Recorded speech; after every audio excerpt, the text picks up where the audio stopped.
गर्भवती असताना केलेली ती एक चूक, विना डोक्याचं बाळ आलं जन्माला. डॉक्टरही हादरले. घटनेने संपूर्ण देश चकित. ही घटना एका साध्या मध्यमवर्गीय कुटुंबातील आहे. घरात आनंदाचं वातावरण होतं, कारण अनेक वर्षानंतर घरात नव्या पाहुण्याची चाहूल लागली होती. सगळेजण खुश होते. घरात नव्या स्वप्नांची सुरुवात झाली होती. आई होणारी ती महिला देखील खूप आनंदात होती. तिच्या मनात बाळाच्या भविष्याबद्दल अनेक स्वप्न रंगू लागली होती. गर्भावस्थेच्या सुरुवातीच्या दिवसात ती महिला थोडी अशक्त वाटू लागली. तिला उलट्या होत होत्या, चक्कर येत होती. तिने कुटुंबियांना सांगितलं की डॉक्टरांकडे जाऊन तपासणी करून घ्यावी, पण कुटुंबातील काही जणांनी ती गंभीरपणे घेतलं नाही. हे सगळं नॉर्मल असतं असं सांगून त्यांनी विषय टाळला. दिवस जात होते. महिलेची तब्येत कधी ठीक कधी बिघडत होती. ती पुन्हा पुन्हा तपासणीसाठी सांगत होती, पण घरातील मंडळी म्हणत होती की ती इतक्या लवकर डॉक्टरांकडे जाण्याची गरज नाही. घरगुती उपाय करून सगळं ठीक होईल असं त्यांना वाटलं. दरम्यान पहिला महिना संपला, दुसरा महिना सुरू झाला. महिलेच्या शरीरात बदल होत होते, पण तरीही कुणी डॉक्टरांकडे जाण्याचा विचार केला नाही. महिलेच्या मनात थोडी चिंता निर्माण झाली होती, मात्र कुटुंबावर विश्वास ठेवून ती शांत राहिली. तिसरा महिना सुरू झाला. या काळात सोनोग्राफी करणं महत्त्वाचं असतं, पण या कुटुंबाने अजूनही कोणती तपासणी केलेली नव्हती. महिलेने पुन्हा एकदा आग्रह केला, मात्र घरातील लोकांनी नंतर पाहू असं सांगत वेळ काढली.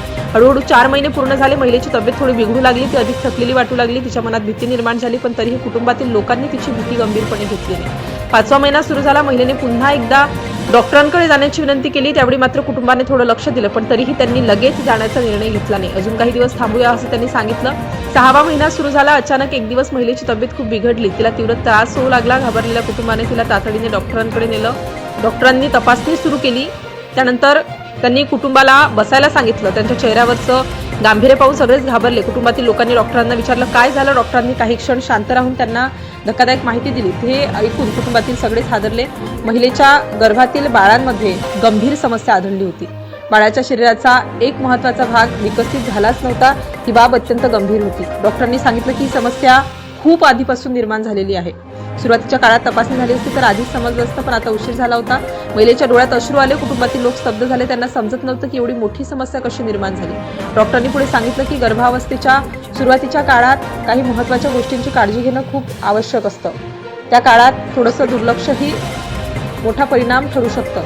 कुटुंबातील लोकांनी डॉक्टरांना विचारणा केली की त्यांनी नेमकी कोणती चूक केली. डॉक्टरांनी त्यांना संपूर्ण माहिती दिली. डॉक्टरांनी सांगितलं की सुरुवातीच्या काळात नियमित तपासणी झाली नाही, तसेच काही आवश्यक औषधीही घेतली नाही. त्यामुळे ही समस्या निर्माण झाली. महिलेच्या कुटुंबाला आता आपली चूक लक्षात आली होती, पण आता खूप उशीर झाला होता. ते फक्त पश्चाताप करत बसले होते. ही घटना ऐकून अनेक लोक हादरले, कारण ही चूक कुणाकडूनही होऊ शकते आणि त्याचे परिणाम अत्यंत गंभीर असू शकतात. डॉक्टरांनी सांगितलं की गर्भावस्थेच्या पहिल्या काही आठवड्यामध्ये बाळाचा मेंदू आणि डोक्याचा विकास होतो. त्या काळात विशेष काळजी घेणं आवश्यक असतं. महिलेच्या बाबतीत हीच गोष्ट दुर्लक्षित झाली होती आणि तिचे परिणाम अत्यंत गंभीर झाले. शेवटी डॉक्टरांनी स्पष्ट सांगितलं की ही समस्या अनॅन्सेफली नावाच्या जन्मजात विकारामुळे झाली. सुरुवातीच्या काळात फॉलिक ॲसिडची कमतरता आणि तपासणीचा अभाव ही यामागची मुख्य कारणं होती.